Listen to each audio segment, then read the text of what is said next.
I went to the dentist this week for the first time in about 15 years. Oh, that sounds rough. It was not pretty. No. I came home with a fat lip, or a pair of fat lips, like a flower pot man. I want a selfie next time that happens. I took a funny video, which I might share with you, but it's definitely never to be published to the public. I definitely would never do that. Yeah.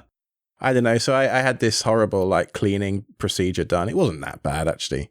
I'd psyched myself up that it was going to be awful. And in the end, you know, I was laying back in the chair and there was a TV on the ceiling and I watched some, like, Dwayne The Rock Johnson skyscraper movie. And I don't know, it wasn't so bad. You know, my daughter recently went in and they gave her, like, goggles to have video screens in them. Yeah. What are we doing here, boys? We need goggles. Yeah, I know, right? Oh, my God. Hold your breath. No, they got, like, screens in them and she's, like, watching a movie while they go to town on her mouth. That's the way to do it. I know. Like now, VR. if they could just give me, if they just gave me a little happy gas while I'm at it, we got ourselves a deal. That's VR happy gas. I'll be in that dentist seat anytime. Don't know how I haven't told you this. I bought a Valve Index last week. You what? And I haven't told you. You what? Have you hooked it up? Speaking of VR, yeah, I have. What's your first impressions? Beat Saber is my new favorite game. Have you played Beat Saber? No, but if I got VR, I would. If I got a Quest, which I know is not nearly as awesome, could we still hang out in the same places? Is that a thing? I don't know. I mean, I run the game from Steam on Windows. Yeah. So. Yeah, I think anything on the Quest runs from Mark Zuckerberg's bedroom, but I'm not sure about that. Well, including the building access systems. Right. Oh, too soon.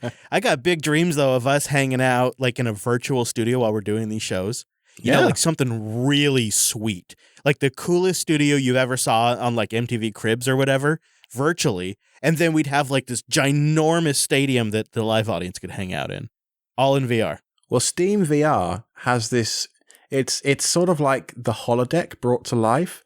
It is awesome. So you load up Steam VR and you put the headset on and you're stood in this kind of feng shui room with concrete and wood and glass and birds flying, and you're on the top of this mountain and you just feel like you've just transported yourself. It's a bit like that scene in The Matrix where they open a door and suddenly they're in a completely different part of the world.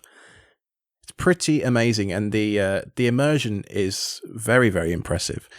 So that the Index has a couple of like headphones that kind of fold down. They don't touch your ears, but they sound really pretty good. It's like a pretty solid set of open back headphones that you're wearing.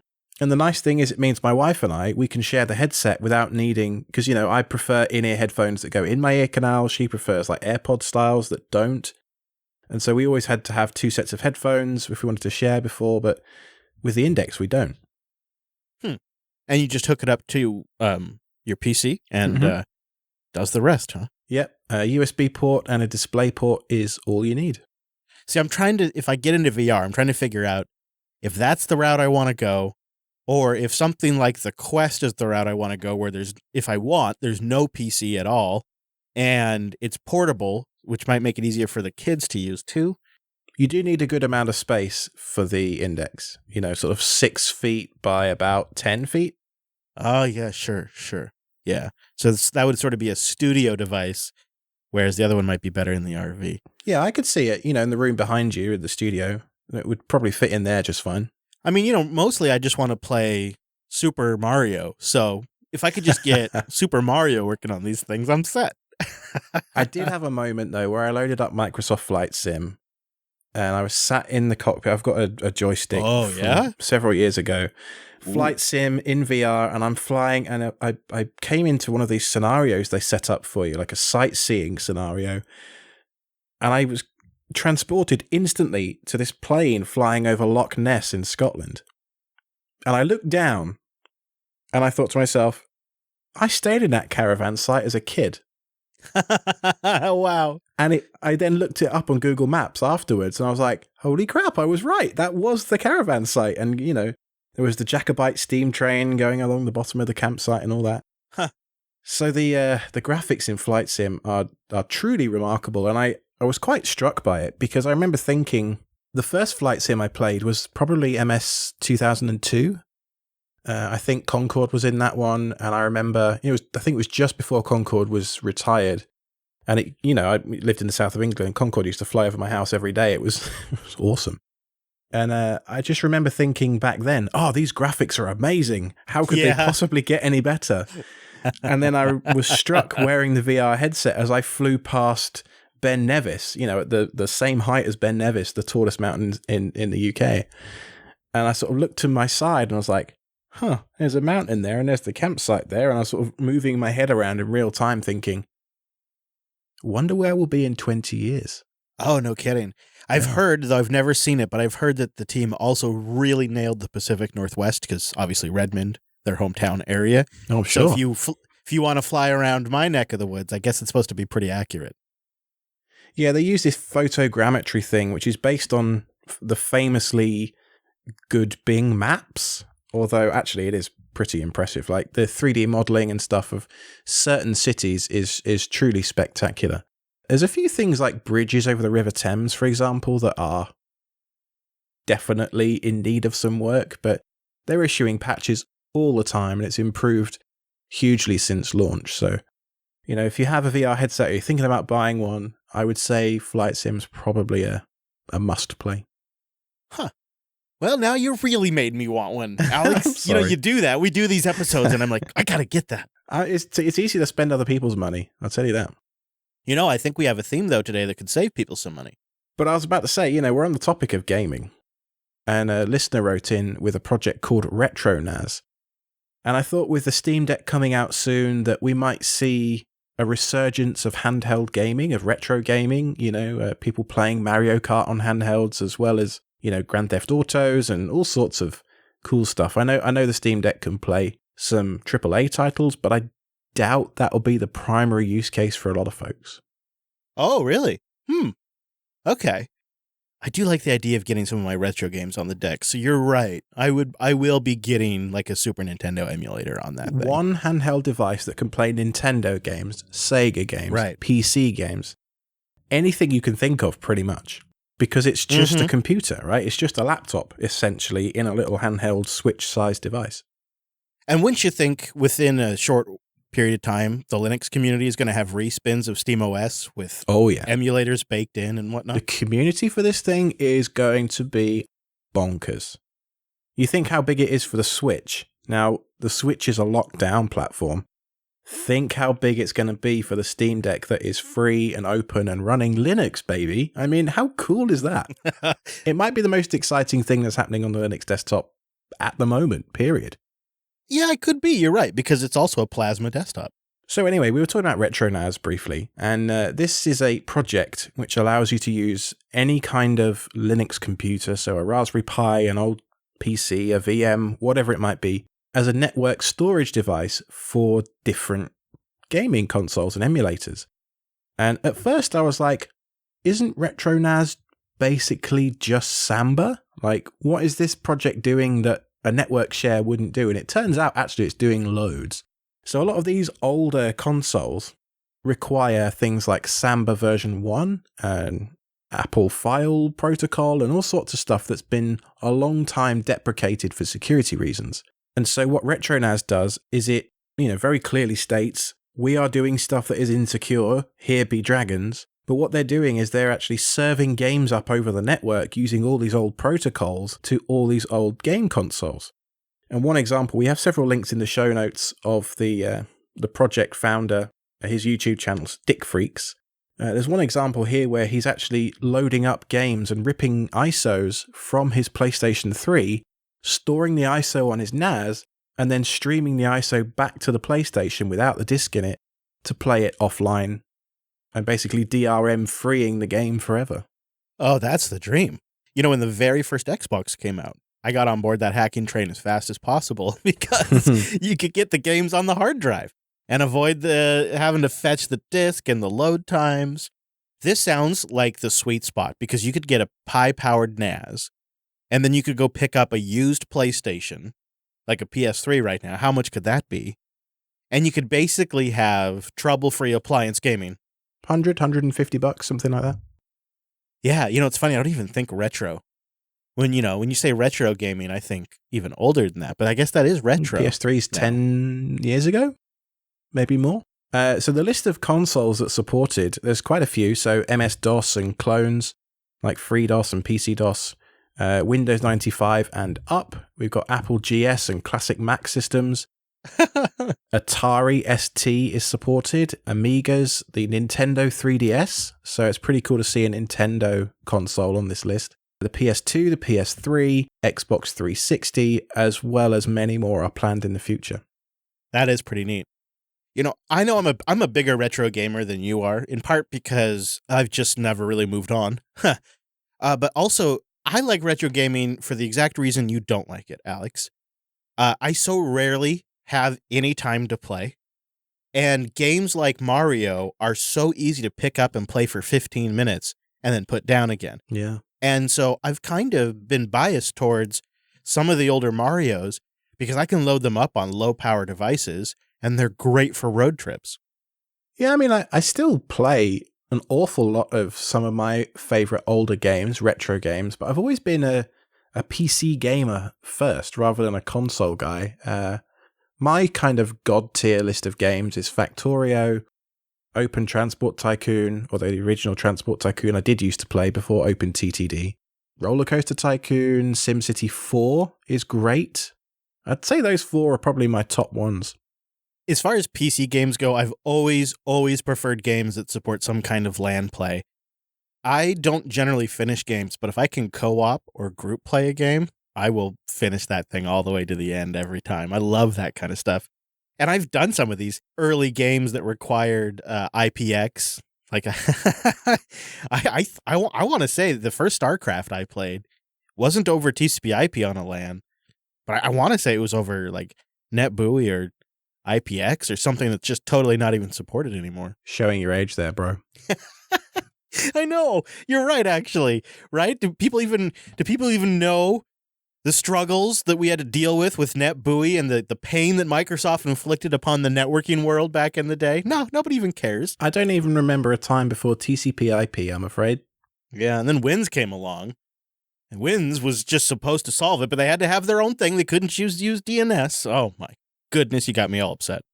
The very first game, I think there's two that come to mind. The very first games I ever played, there was Stunt Car Racer. My nan had a computer with a 5 1/4 inch floppy bay in it. That was on I can't even remember what the OS was.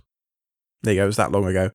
But then the next one, the first game that I ever had really of my own, besides Lemmings at school, was Monster Truck Madness. Oh, okay. The first game I really saw take off. Oh my God, I'm doing it again. This is your fault. It was Oregon Trail. Oregon Trail was really big when I was in school, and we had just green screens, green and white monochrome type screens, but it was green. And I remember playing Oregon Trail on that to the point where, and it was a buddy and me, and we'd play on it, and then we'd leave it on, and it burned in on the school screen. The CRT got Oregon Trail burned in on it. Oops. I remember seeing that betting screens in the UK used to have CFAX pages. I don't know if you know what CFAX was, but it was like a version of the internet before the internet, but it came through the TV. I don't know a better way to describe it than that. It was kind of fun. Everybody knew their favorite page number. 606 for me, for example, was now and next on the TV channels. It came out with a little N curses style display. It was pretty cool now I think about it. Yeah, that sounds really rad. But anyway, all the betting shops, there used to be sports scores on CFAX as a whole section. And, they used to have these CRTs burned in with these CFAX logos and stuff. Oh, yeah. Yeah, the CRT burn-in thing was real in the library in the school, too. And of course, the other game that was a hit back in the day was Where in the World is Carmen Sandiego. It's coming out on... Yes, I do remember that one. Played that on DOS all the way into Windows. I played that from the text era into the graphical era. I was so young, though, I didn't really know where any of the places were or how to even pronounce, Budapest. Yeah. I remember, I was like, where's that? Well, that's miles away. It's Hungary. Goodness me. It'd be fun to fire that up again, though. The nostalgia factor helps make up for the lackluster graphics. I don't mind a game with low graphics because I can play it on a computer and the computer won't turn into a ball of liquid metal on my lap. That's nice. True. Yeah, very true. Linode.com/SSH. Go there to get $100 in 60-day credit on a new account, and you go there to support the show. Just think of it like this. Linode is fast, reliable cloud hosting. You got to go try it, and that's why they're giving you $100 to really go kick the tires. That's like Linode just showing you that they're confident that when you go try it and you really get a chance to use it for a bit, you're going to stick around. And I think you'll like it. They have a good mix of performance. They have 11 data centers around the world. They have customer support that's going to help you when you need it. They're available 365. They've been upgrading their infrastructure. So a little bit ago, they started rolling out bare metal systems. Of course, they have invested heavily in their networking over the years, so they are their own ISP. And most recently, they're rolling out PCIe NVMe storage on some of their systems. And not too long ago, they upgraded their Optron processors and some of their high-end CPU rigs. I mean, they're constantly trying to make sure you get the best performance for your buck. They got a great UI. And if you're ready to kind of get fancy, they also have an API that is pretty straightforward to use. It's well documented. And they have a command line client that you can get on any OS. I have it installed on my systems. And you can do simple things like take snapshots and reboot. You can create systems. You can upload files to the object storage, all from the command line. And that's kind of like a power way to use Linode. We have just about every critical system we've built, with the exception of a rig here at the studio that runs a few things in the last couple of years. We look at it as a balance of like some things we decide to self-host and a lot of things we decide to manage ourselves on Linode's cloud, because it strikes the balance of security, performance, and ownership and control. I love all of that. Plus, I also like taking advantage of the backup options. Like before we go make a big change on a server that's in production, I'll go take a backup on Linode. And I have automatic backup set too. And the thing that's great about it is you can easily review where they're at, when the last backup was, and all that kind of stuff. And you can also use that command line client to initiate a quick backup if you want to go that route as well. And having those kinds of tools there, plus things like S3 compatible object storage, they've brought a small business's game up to like a next level that we couldn't have achieved otherwise. And the pricing is 30 to 50% lower than the big hyperscalers that just want to lock you into their crazy complex platforms. So go try it out and support the show and see what 19 years of working on something is built. That's Linode. And you can get it for 60 days and $100 and support the show. That's like a trifecta of awesome. Linode.com/SSH. All right, so our very own The Orange One is going to be hosting this weekend a Matrix setup party. So for those of you who aren't quite sure what Matrix is, we're talking about the messaging system, not bullet time, bullet dodging, dodgy reboot matrices. Matrices? Whoa. Matrices. I like matrices. I think that sounds better to me. Well, if you're not sure what one of those is in the chat context, come along this Sunday, the 13th of February at 12 p.m. Eastern, and we will take you through, or certainly the Orange will take you through how to set up Matrix and Element and all that kind of good stuff, and try and figure out exactly what decentralized chat is all about. I mean, that's pretty exciting. You know, Matrix has so much damn potential. But it needs more users, and the chat clients just need more time. We have a Matrix server at colony.jupiterbroadcasting.com, and one of the things you can do is you can self-host your own Matrix server at your own domain, and then you can come join and hang out in our Matrix server using the account from your server. You also could just create an account on our server. We have that open to the public as well. But I kind of love it because I can go hang out, like I'm in a Red Hat Matrix room. And I'm in there as Chris@JupiterBroadcasting.com, right? Everybody knows it's me and it's my domain and it's all. I love that aspect about Matrix. It's also, it's a Slack killer. It integrates with Jitsi and it'll do video conferencing and screen sharing, and you can have individual channels, and you can have spaces that are groups of rooms and individual channels, all in different kind of categories. So we have like a self-hosted channel. We have a couple of them on our Matrix server, and we have a channel for each one of the shows. We even have a channel for cryptocurrency, all on our Matrix server. That's sort of like how we do it on Discord as well. And then the last thing I'll just say about Matrix, and because the Orange One could probably tell you way more, but the last thing I'll just say is they offer this technology called bridging, and it's hit and miss. But one platform it's actually pretty good bridging with is Discord. So you can bridge some of the rooms, and this is how theoretically we may want to do it one day. We could bridge the SSH feedback room on Matrix with the SSH feedback room on Discord, right? You just bridge like a couple of the rooms together. Not all of them, but like a couple of them. And that's totally something we might be able to do one day. And Matrix has bridges for lots of other services, pretty much anything you can think of, with various success. And hosting a Matrix server that has lots of users is kind of a complicated thing that we're always tweaking with. Even just this week, Wes and I are troubleshooting a few things on our Matrix server, which has always been an educational process. So I would totally say it's worth checking out, because even if you don't do anything with Matrix, it's probably something you should know about. That's just it.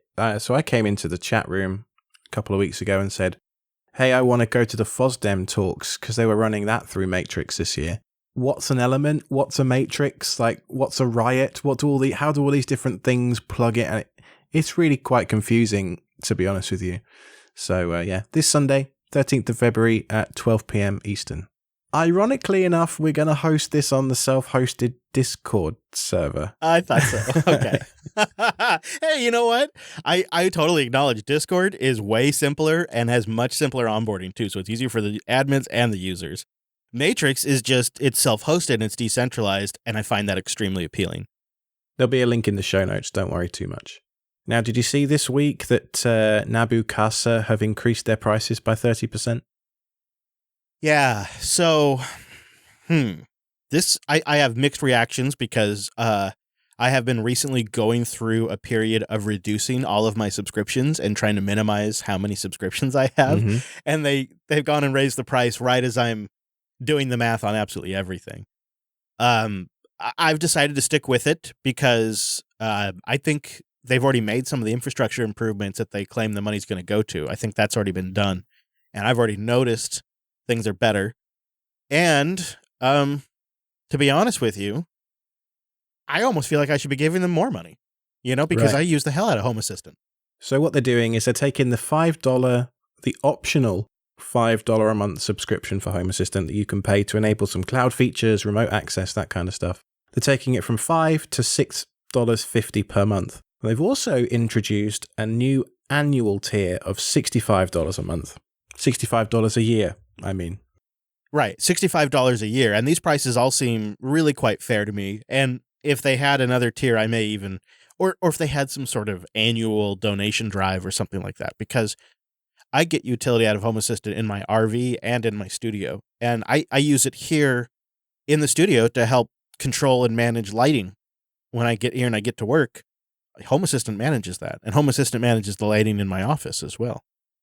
Like you say, I don't really want to see the price go up, but also now I stop and think about it and talk through it with you, I sort of think, yeah, $6.50 for the amount I use something. I mean, every day, multiple times a day, I'm opening that app or doing something, and it's a huge part of my life. And I think future houses, like the house my dad's buying, I mentioned on the last episode, we're talking about temperature sensors and lighting, and it's going to be the heart of everything, around houses and RVs and that I do for the next 10, 20 years. So I want to see this project succeed and stick around. And if $6.50 a month is the price to do that, then make it sustainable, then great. You know what? If they had a plan that was $9 a month, that it let me connect 2 Home Assistant instances, because that's a problem. Like, how do I do this when I have 2 different Home Assistants in 2 different locations, and I'd like them both to be on the cloud, but I don't want on the Nabu Casa cloud, but I don't want to have 2 different Nabu Casa accounts. Nabu Casa Platinum or something. I just don't really bother with one of them, but yeah, exactly. Also noteworthy, they've hired 2 more individuals working on different aspects of Home Assistant, including one's going to be working on more like YouTube channel stuff and some Home Assistant front end. I'll be frank with you.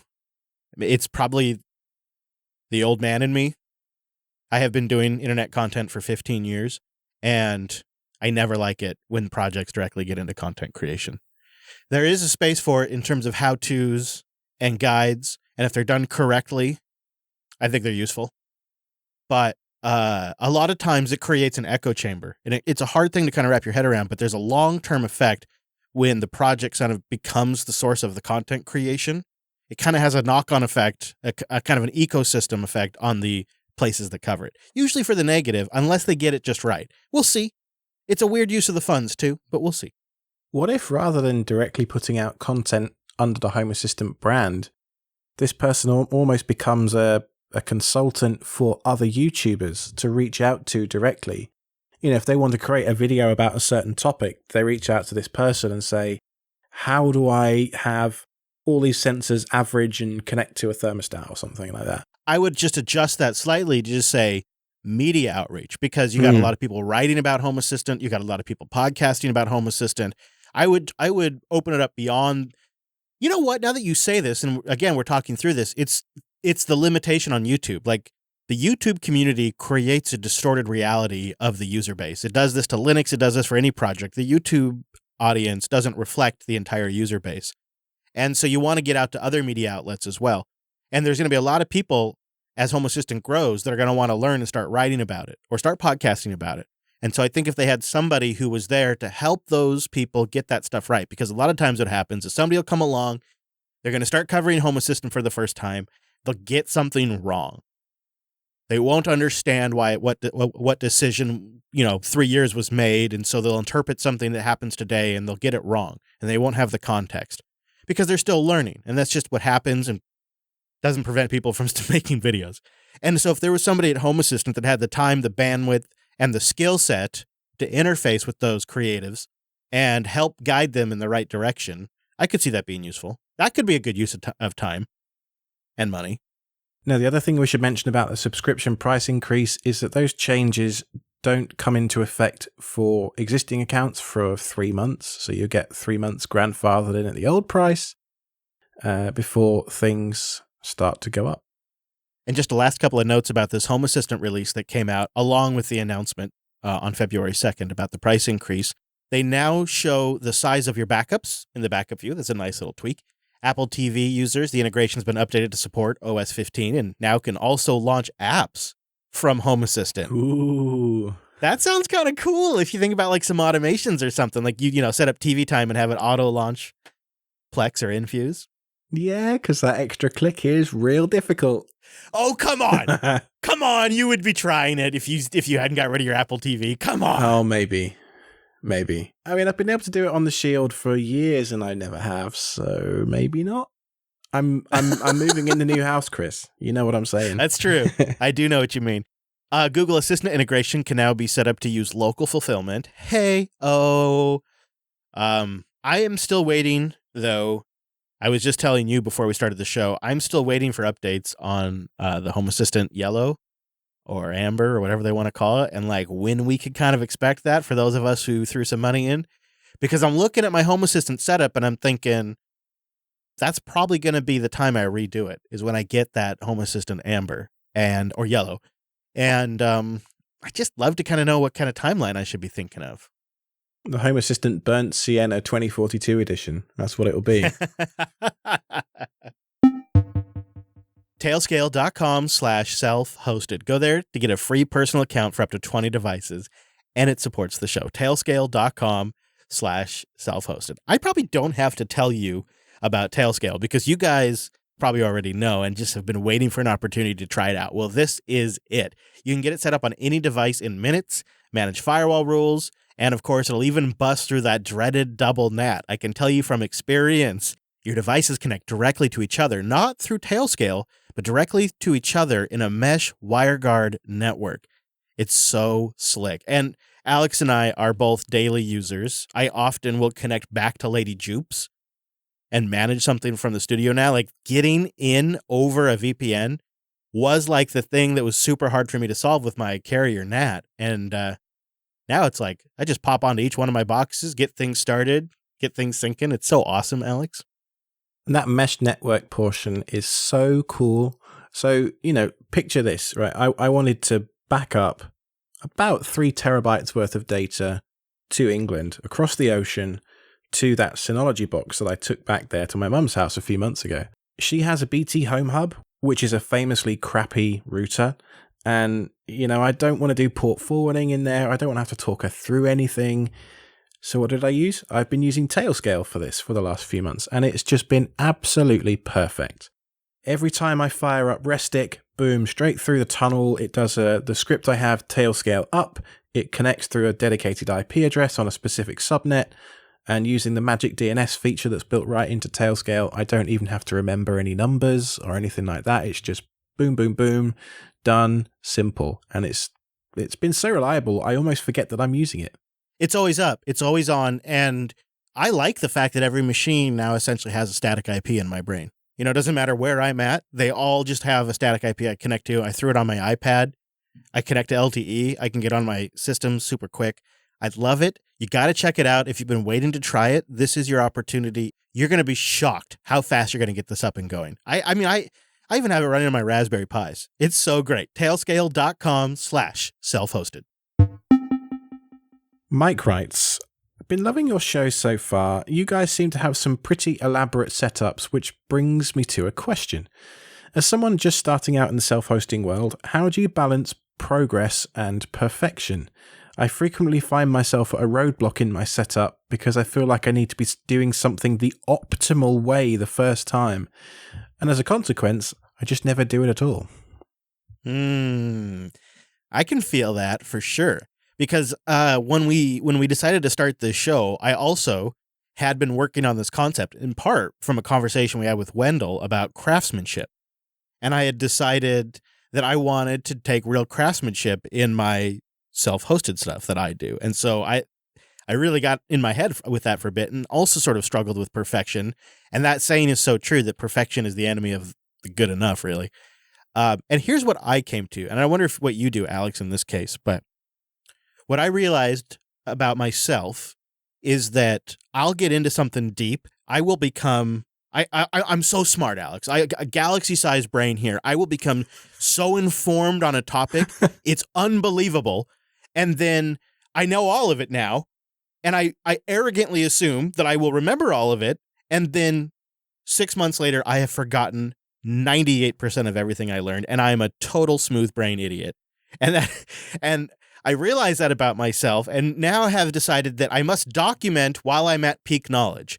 So I must document, and then I have also, if I hit a roadblock and I don't implement the perfect solution, I document what I thought I wanted to do and why I couldn't do it and what I did instead. So I can always work back if I ever want to revisit the project and get it right. That was why I started linuxserver.io. It was actually just my personal blog writing down how I compiled that kernel.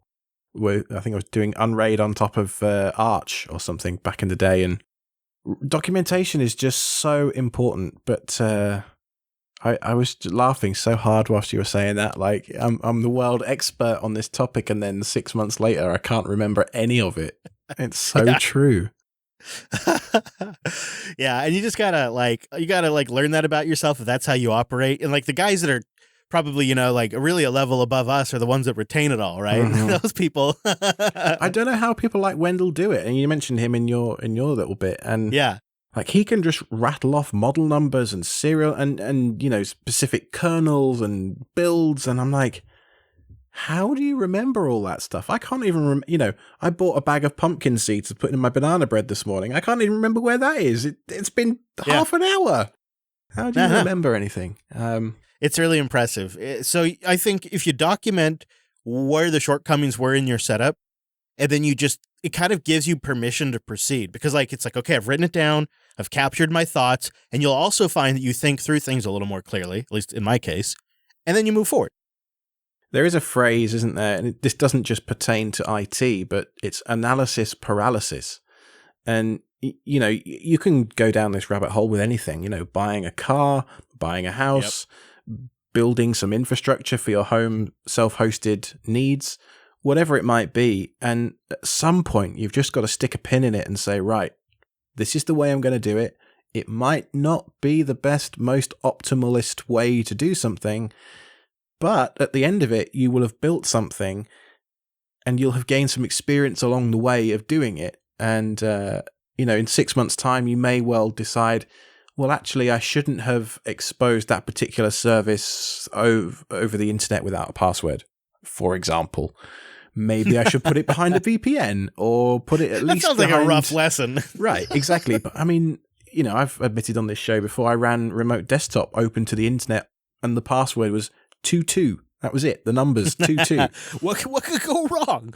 What could go wrong? Bizarrely nothing, but I mean, a lot could have, and nowadays it makes me rather scared that I did that for as long as I did that. But anyway. Oh, man. So many things back in the day, Alex. So many things. The internet was a different place back then. It truly was. Now, Mike, you've got to think about, is there any value in just sitting there twiddling your thumbs thinking about stuff? Yeah, some.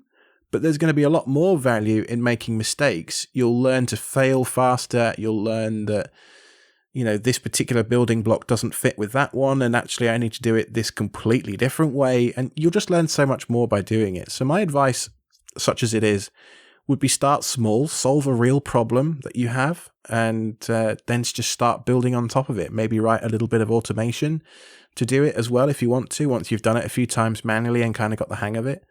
And after then, you'll be surprised within, a few weeks just how quickly these things start to snowball and start to build on top of each other. To tie it all together, if you wanted a project, if you've been wanting to get into something like this or take your skill set up to the next level, so you mentioned automation there, and the orange one is doing that get to know matrix session. There is a super popular deploy matrix on a system using Ansible going around right now that does a pretty good job. Wes and I were taking a look at it, and we think we may actually use it in the future. And so that could be a great opportunity to combine your peanut butter and your chocolate and, learn a little something about Ansible, learn a little something about Matrix. I ate my first PB&J this week. Your first?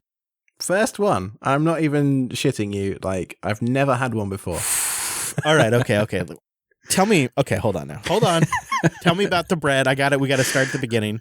What kind of bread was it? And where was it? Was it at home? Homemade bread. After the pandemic, I'm a bread bro now. I'm a world expert on bread, you see. What kind of peanut butter? Jif. Okay. Crunchy or smooth? Crunchy, yeah. All right. Now, did you have any problems tearing the bread? Tearing? Why do I need to tear it? Well, sometimes when you apply the peanut butter, the bread can tear. Oh, no, if you're noob. It's proper bread with a good gluten structure, dude. Tell me about the jelly. It was grape jelly. It was very nice. Although the English people are probably sat here going jelly. It's actually jam. It's what we would call jam. I mean, grape's all right. It's okay. So how thick's the bread? About the thickness of a finger. Okay, all right. So not too thick. Chunky. Not too thick. Nice Now, crust. what's your ratio of peanut butter to jelly? I just did one slice covered in a reasonable thickness of PB, and then the other slice covered in a reasonable thickness of J. Slam those bad boys together, and now I need to know what a reasonable thickness is, because I actually go a little heavy on the jam. Oh, about 37 microns. I don't know. help. Were they equally proportioned? Was there? It's important because you need slightly more jam to get the moisture ratio right. Oh, I see. Okay. Yeah. We don't have a standardized jam measurement system in this country, though. I mean, you like to measure things in feet and inches. Maybe we should say I scrape my jam in 8 elbows thickness. You measure in American. What you do is just put some on there and then put a little bit to where it seems like too much. Yeah. And then that's just right. Okay. That's how you do it. Okay. So what'd you think of it, though? Consider it a beta, but don't consider it the final word on peanut butter and jelly, because let me tell you, you can really take those things up to 11. Like there's some toasting techniques you can do and stuff that'll really take it up a notch. But what'd you think? It's a delicious, delicious sandwich. It is a beautiful mix of sweetness and gooiness and, where's it been all my life? Budget friendly. Yep. Quick to make. Yep. You could take the loaf and the peanut butter and the jam, and you can just bring it to work or bring it with you. I mean, it's great. Kids love it too. So anyways, moving on. That's amazing. Thank you for sharing that. That was great. I'm still trying to assimilate into your culture. Yeah. I mean, I don't know what you haven't done yet. That's a big one. I wish I could have been there for that. I didn't know. Had I known, I would have been there. But I'm sure we'll find some others. Well, I've never bought any tactical pants. I've still got to do that. Okay. All right. That is something. You're going to love tactical pants. It's all about the phone storage capacity. Okay. You ever wanted to have your wallet in your pocket and not even feel it? Tactical pants. Well, my wallet is about the thickness of 3 credit cards as it is, so... Oh, yeah, you've worked on it. Good. All right, well, Luke liked it last week when we talked about self-hosted music options, but he says, I just wanted to add one thing. The Subsonic-compatible clients are a lot more polished than the Jellyfin ones. So he says, check those out. There's some shims that let you use the clients with Jellyfin on iOS or Android. And gives us a couple of links that we'll toss in the show notes. You know what? I have good memories of Subsonic, and I know that that's gone a couple of different directions over the years, but for just a brief period of time, I had Subsonic downloading all of my podcasts, and then I was streaming them using apps from the Subsonic server, and so I could kind of keep my play position synced across all my devices using that. It was so great. Now, Sam writes in, and I think this is a question for you, Chris. My partner and I are about to embark on our first ever week-long road trip around the north coast of Scotland, the Scottish 500. We've rented a van conversion for it and will be out of reliable cell service for much of it. I've got about 3 weeks of time and a drawer full of Raspberry Pis and USB hard drives. Do you have any recommendations for a quick and dirty mobile media server to keep us entertained in the evenings after a long day's drive? So you're going to need mobile power. So you're probably going to want to look at like one of those Yetis or not Yetis. What are they called? The Blue Yeti? Jackery. Jackery's another one. Yep. There's several of those portable power units. You're going to want something that is easy for you to charge while you're driving. Like you could plug it into the cigarette lighter while you're driving. And then I assume they have them over there. And then you just run it over, you have full charge and you just run it while you're parked. And then I think you're also going to want a LTE router like the I can't remember what we've recommended before. You probably do, Alex. That little Slate router that we've recommended before that you can actually use to do Wi-Fi and also manage the LTE connection. The GLI net. Yes, thank you. Because you're going to need networking. And then you could connect the Raspberry Pi directly to the TV using HDMI out if you're adventurous like that. Or you could get something like the Fire Stick or some of the other, or maybe if you already have a set-top box at home, you just bring it with you. And because you need something to get the picture onto the TV. And that's it. So you need power, networking, and a way to get it on the TV. And then for the Raspberry Pi, what I would recommend, since you're only going to use it for a road trip, right? It's not like it's going to be like you're set up for 5 years. Load the thing up with some USB storage on a hub. It works. I know it's crazy, but you can take a USB hub, you can plug a couple of like 1 terabyte disks or 2 terabyte disks in there, and then like a maniac, what you do is you just use ButterFS on those because it's a Raspberry Pi. You're not going to want to use ZFS, trust me. And you can just join those 2 disks together as one volume. So if you got, say, for example, 2 1 terabyte external disks, I recommend SSDs if you're in a van. It'll show up as a 2 terabyte volume. And you could get those off Amazon, or if you maybe already have them, something like that. And that'll work great. What about even more simple than that, just a laptop? Yeah, and especially if you don't have a TV in the van, right? Or a tablet. It's got speakers. It's got a battery in it already. You won't need any networking. Well, if you got an iPad, too, you could do like the Plex Sync thing. Yes, Plex Sync. Does the iPad support playing videos back from USB storage? I would imagine it will, right? You could use Infuse on the iPad to do that. Yeah. Lots of options. Yeah. And the speakers on the iPad Pro are particularly good, I must say. Yeah. Really depends on what you already have. Depending on the hardware, because you could, depending on what you have, if you got the Pis, I mean, really, if you got 2 Pis, you could have one be the NAS, and you could have one set up as, connected to a television playing the videos. Not everybody's a double Pi wielding maniac like you, Chris. Some of us are. Yeah, well, he says he's got a drawer full, actually, right? So, or she, they say they got a drawer full. He does, in fairness, say that in the in the question. So I actually kind of I kind of feel like I might consider then setting up like a Kodi or something like that on a Raspberry Pi. I mean, unless you already have a set-top box, then I'd probably go that route. Thanks for the question, though, Sam. Lots of feedback this week, so thank you all very much for writing in. Several more of you wrote in about the East Coast Spring Meetup that I kind of floated as a vague idea in the last episode. So enough of you wrote in that I think we're actually going to do this.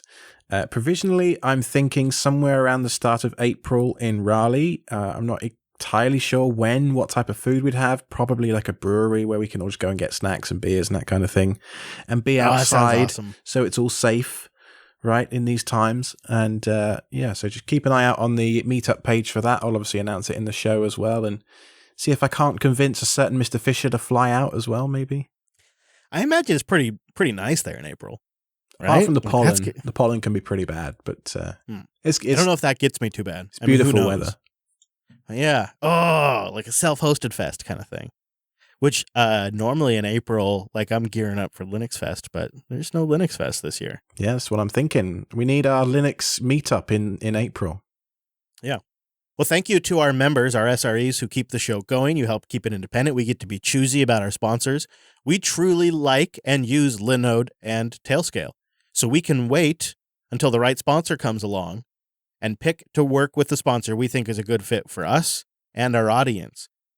Our members give us the leverage to do that. And when you sign up at selfhosted.show/SRE, you get an ad-free version of the show and an extended version of the show with a post show at the very end. You can also support the entire network and get access to all of the network shows ad-free at jupiter.party. And as you well know by now, selfhosted.show/contact is the place to go to get in touch with us. You can find me on Twitter at IronicBadger. You can find me on Matrix at ChrisLAS. Boom! Oh, I think. I don't really know how you find me on there, but join me on there and say hi. And as always, thanks for listening, everybody. That was selfhosted.show/64.